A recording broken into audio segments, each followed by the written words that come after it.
2011, a Johnnie Walker veiculou o seu primeiro comercial regional feito aqui para o Brasil, que era o Gigante Adormecido. Nesse comercial memorável, o que era visto como pão de açúcar pelas pessoas, na verdade, era o joelho de um gigante de pedra que durante milênios estivera adormecido ali nessa região da Baía de Guanabara. Isso me lembrou, naquela época, 11 anos atrás, histórias que meu pai me contava sobre o Rio de Janeiro, sobre lendas, e que eu achava fascinante, óbvio, sem filtro, como criança, e que foram alimentadas ainda mais por filmes como o Roberto Carlos e o Diamante Cor-de-Rosa, um filme de 68, que foi para os cinemas em 1970, e que contava uma história que envolvia essas lendas que meu pai, que era carioca, me contava também. O filme mostrava uma ibis, que é uma ave mitológica venerada pelos egípcios, que está supostamente esculpida ali no Morro dos Dois Irmãos, no Pão de Açúcar. E no filme também era citado justamente o objeto aqui do nosso vídeo, que é a Pedra da Gávea e seus mistérios. Vamos focar principalmente nas luzes inexplicáveis que durante anos têm sido filmadas lá. Mas vamos conhecer um pouquinho das histórias que rondam a Pedra da Gávea e que justamente apareciam no filme do Roberto Carlos, de 1970, feito em 68, e que trazem uma nostalgia interessante sobre uma época da produção cultural do Brasil que hoje talvez a gente esteja até se esquecendo que existiu. E principalmente essa relação que o filme fazia com esse tipo de assunto, que é praticamente relacionado aos assuntos de deuses astronautas ou de civilizações antigas, e a gente às vezes desconhece que o Brasil tem relação com esse tipo de informação. A Pedra da Gávea é uma formação rochosa que tem mais de 840 metros de altura, fica ali na região da Tijuca, no Rio de Janeiro, e ela se estende por 3 bairros, o Joal, Itanhangá e São Conrado. Na época do Brasil Império, Dom Pedro ficou curioso com a semelhança que essa pedra tinha com o rosto. Parecia um rosto esculpido. Obviamente, a geologia ou a antropologia ou a arqueologia tradicional dirão que é pareidolia, é óbvio. É por isso que nós estamos falando desse assunto aqui no Universo Mente Aberta. Então, a semelhança com supostamente um rosto esculpido, e a gente vê nessas imagens, realmente é bem impactante imaginar que parece ali um rosto que com o tempo a erosão foi desfigurando, e estamos falando de algo que teoricamente aconteceu há mais de 3.000 anos, que seria a passagem por aqui do povo fenício. Ou seja, o Brasil, em teoria, não foi descoberto pelos portugueses, segundo esta teoria. Ele já tinha sido visitado por povos fenícios. Os povos fenícios são cananitas, são povos de origem semítica ali na região do Oriente Médio. A gente está vendo aqui no mapa as cidades-estado que constituíam o povo fenício, que era um povo de grandes navegadores, um povo que introduziu a escrita na civilização, é um povo que navegou por muitos lugares e praticamente desenvolveu o comércio mundo afora, e esse povo supostamente teria passado aqui pelo Brasil. Inclusive o pai de Dom Pedro I, Dom João VI, já tinha recebido informações de um padre de que, em teoria, os fenícios já haviam estado aqui antes dos portugueses, muito antes. Reforçando essa teoria, que foi registrada em diversos livros por estudiosos, Dom Pedro, olhando a lateral da pedra, viu essas marcas, que pareciam inscrições. A pedra que constitui toda essa formação rochosa é extremamente dura, e a erosão deveria ter formado sulcos que pegassem a extensão da rocha inteira, e não apenas nessa área pontual. É possível perceber que parece algo muito, quase que simétrico e delimitado a uma certa área ali da pedra. Isso chamou a atenção na época de Dom Pedro e ele pediu que especialistas do Instituto Geográfico e Histórico do Brasil fizessem uma análise disso. Então, o professor e arqueólogo Bernardo de Azevedo da Silva Ramos foi encarregado de fazer a tradução dessas marcas que supostamente poderiam ser uma escrita fenícia. A gente está vendo aí detalhes de como isso foi transcrito realmente para os caracteres fenícios e o que isso significaria. Impressionante. Isso está registrado num livro e a tradução seria Tiro Fenícia Badesir Primogênito Jetbaal. E realmente existiu esse rei, Jetbaal, aproximadamente 856 a.C., ele teve um filho, Badesir. Então, obviamente, isso enriquece muito uma mitologia a respeito dessa informação. Até porque se questiona se os fenícios se refeririam a si próprios como fenícios, porque, segundo os estudiosos, quem os chamava de fenícios eram os gregos, que receberam muita influência desse povo na sua educação, na sua cultura. Mas eles se auto-titulavam cananeus, um povo sidônio.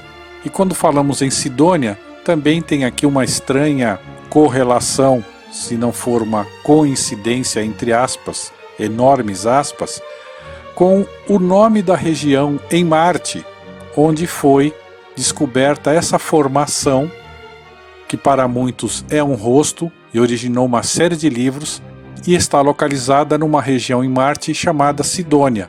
Sidônia é o nome da região dos fenícios, que é esse povo considerado inclusive misterioso, pois é um povo muito avançado, que há muitos anos atrás influenciou as grandes civilizações aqui da Terra.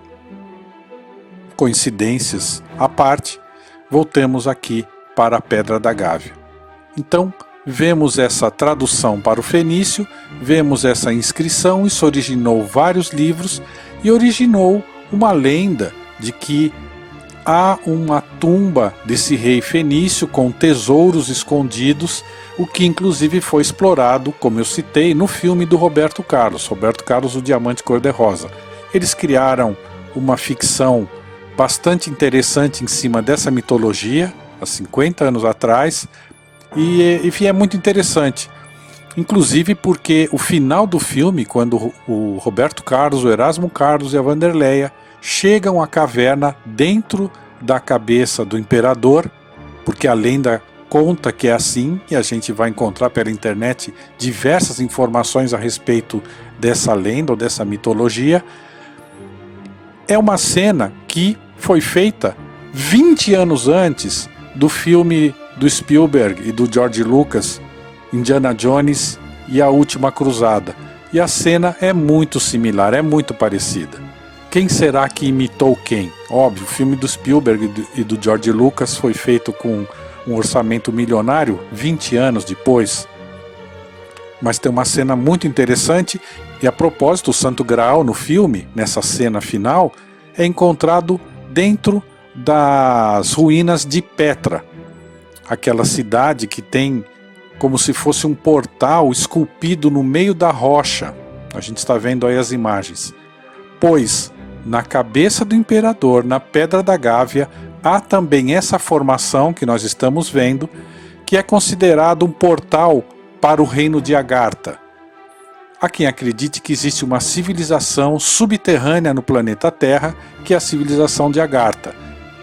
Pessoas que fizeram acampamento nessa área da Pedra da Gávea dizem ter visto luzes fosforescentes, luzes esverdeadas. Há uma série de relatos de fenômenos estranhos nessa área porque parece um portal. E comparem com o portal de Aramu-Muru, que fica lá no Peru, uma área também com uma série de mistérios arqueológicos, que também tem esse portal. Os índios da região dizem que esse portal era usado pelos seus sacerdotes para ir para uma outra dimensão, inclusive é uma história de fuga dos espanhóis, onde toda uma parte de índios ali que estava sendo perseguida conseguiu, através desse portal, fugir dos espanhóis. E para complementar essa conexão entre esses dois pontos, entre a Pedra da Gávea no Rio de Janeiro e esse portal lá no Peru, esse portal de Aramumuru está localizado em Puno, que é uma região que fica ali no Lago Titicaca, onde foi encontrado esse artefato que vocês estão vendo, que é chamado hoje de Magna Fuente, está exposto no Museu del Oro, lá em La Paz, e tem inscrições cuneiformes, inscrições na língua suméria, justamente o povo relacionado ali aos ancestrais dos fenícios. Ou seja, isso reforça uma conexão que pode ter havido entre esses povos e aqui a América Latina, em tempos remotos. Há pesquisas e livros que apontam e explicam essa teoria. Então são formações estranhas para as quais existe uma mitologia similar em lugares tão diferentes. Estamos falando aqui desse portal localizado na Pedra da Gávea e comparando com o portal de Aramumuru, localizado em Puno, no Peru, próximo ao lago Titicaca. Vejam a distância.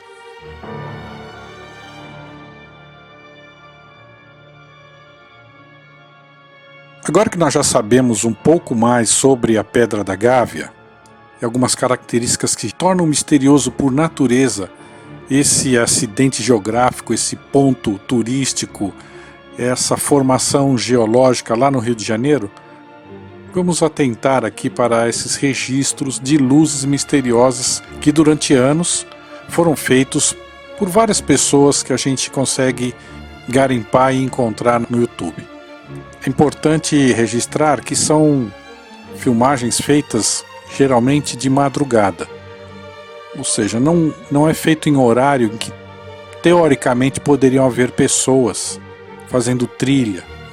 Nem a intensidade dessa luz parecem ser luzes de lanternas. São luzes muito fortes, a gente vai ver ao longo dos próximos vídeos que muitas vezes elas dão um facho muito forte que se assemelha muito aos orbes de plasma, que também têm sido vistos e filmados em vários lugares no mundo todo. Então, caracteriza realmente que é um fenômeno não usual, não comum. Pelo horário não teria gente nessa escuridão. Essa parte da Pedra da Gávea é absolutamente íngreme, não é um lugar onde as pessoas poderiam estar ali andando ou fazendo trilha. Inclusive, devido a todas essas histórias que cercam a pedra, ela tornou-se no Brasil um dos lugares onde infelizmente mais acontecem acidentes com morte de pessoas que tentam escalar, que tentam com todo o cuidado, com todo o aparelhamento, fazer escaladas para tentar explorar esses mistérios aí dessa região.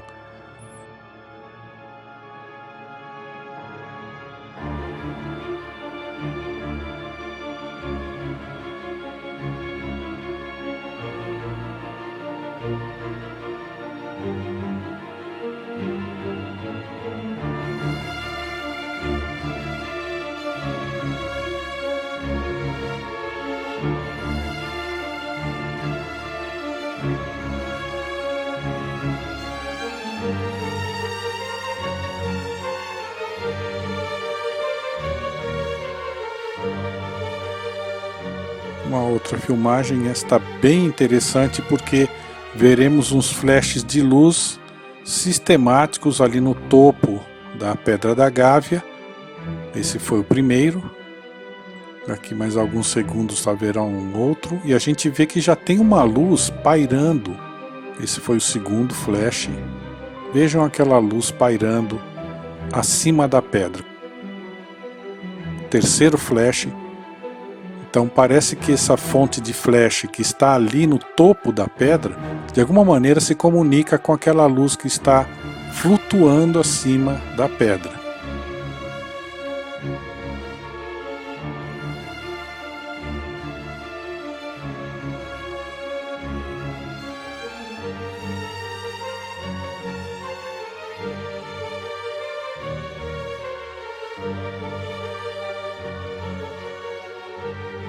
Esse flash demorou um pouco mais, deu uns 39 segundos de diferença em relação ao flash anterior, veja. Aconteceu. E mais uns 6 segundos, mais um flash. E as luzes flutuando acima da pedra. Aqui uma outra captura. Nós já vemos ali naquela região justamente da face do imperador. Uma luz, e você vê que, imagine o grau de intensidade dessa luz, porque obviamente o celular não é feito para esse tipo de filmagem a essa distância. E ele já consegue capturar a luminosidade desse flash. Mais uma vez, é importante a gente comparar com esses orbes de plasma que têm sido vistos ao longo de vários anos também em vários países. Vejam que a luz ela se divide, aparecerá outras luzes ali mais para cima. Vamos até fazer aqui uma sobreposição do contorno da face do imperador para a gente entender em que lugar essas luzes estão aparecendo ali. E, obviamente não são pessoas na madrugada, nesse lugar inacessível, fazendo trilha. Vejam que as luzes elas se dividem, elas se alternam.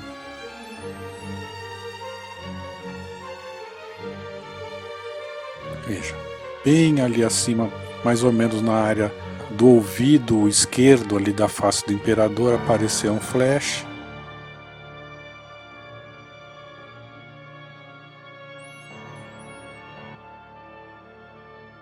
Novamente, olha o grau, olha a intensidade dessa luz.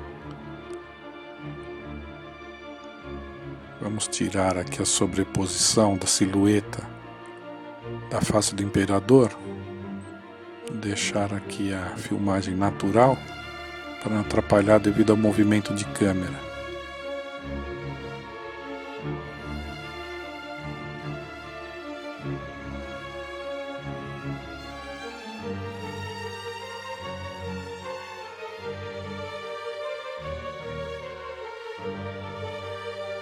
Então é impressionante. São registros feitos ao longo de vários anos, 2012, 2015, 2016, 2017, em variados horários, de um fenômeno que inclusive já é registrado desde a época do Brasil Império, desde quando o Rio de Janeiro ainda era a capital do Brasil. Como nós vimos, a pedra foi objeto de vários estudos e especulações sobre a sua relação com os povos ancestrais fenícios que supostamente teriam estado aqui mais de 3.000 anos atrás. E aqui alguns estilos, algumas fotos estáticas desse fenômeno ali na pedra. Olhem o grau, a intensidade dessa luz. Obviamente não é uma lanterna de pessoas que fazem trilha.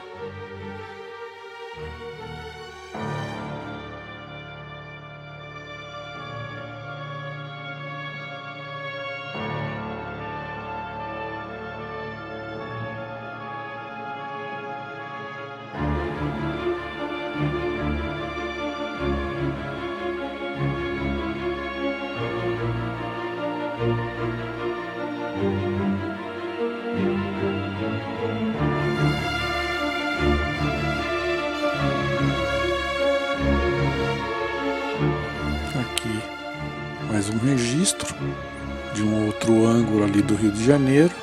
Dessa vez estamos aqui do lado direito da face do imperador, ali na Pedra Bonita, e vemos uma luz no topo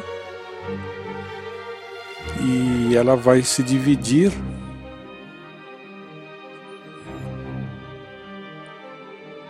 A intensidade e a cor dela muda. Ela agora aparentemente some, mas ela retorna e se divide.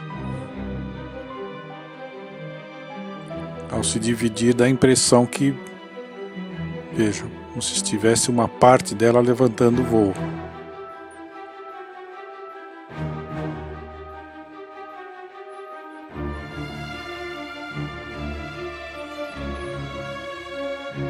ela muda de cor, ela tem um brilho absolutamente diferente de alguma fonte como uma lanterna. Uma outra gravação, viram ali uma luz na base aqui, ó, quase como se algo estivesse subindo muito rapidamente. Então é perceptível que essa luz que estava bem ali atrás, ela veio subindo até chegar mais ou menos nessa parte.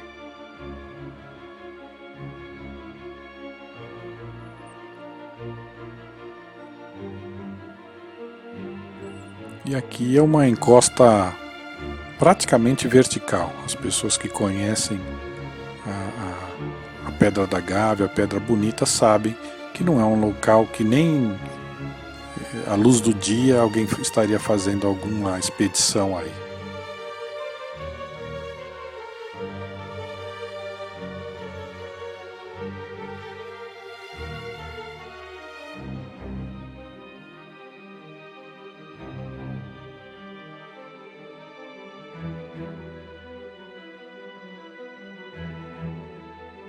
Vejam, a luz se desdobra ali.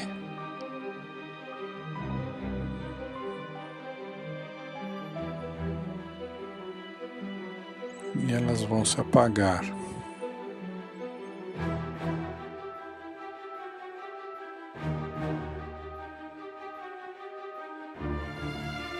E aqui vemos um registro onde há uma luz já pairando. E vai acontecer aquele flash de luz ali no topo, como se houvesse uma comunicação com aquela fonte de luz que está pairando acima da pedra. Viram? Também um registro feito de madrugada. Novamente ali o flash.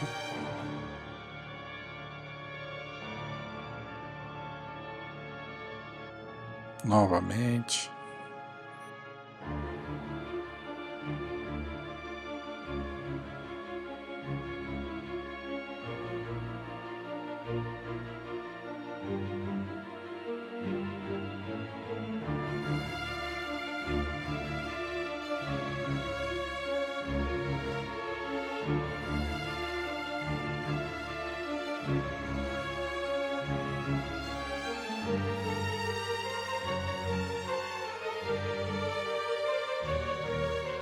Novamente. Aqui novamente o estilo desse flash ampliado aí pra gente fixar bem que fenômeno estranho e intrigante. Então, o que você achou, mente aberta? Isso aí são fenômenos meteorológicos? São fenômenos da natureza? Tem um pessoal doido andando lá no meio do mato em paredes íngremes, em trilhas que não dá para enxergar de noite, ou dá para pensar que realmente tem alguma coisa acontecendo lá para nós que somos do universo mente aberta? Até o próximo vídeo, mentes abertas.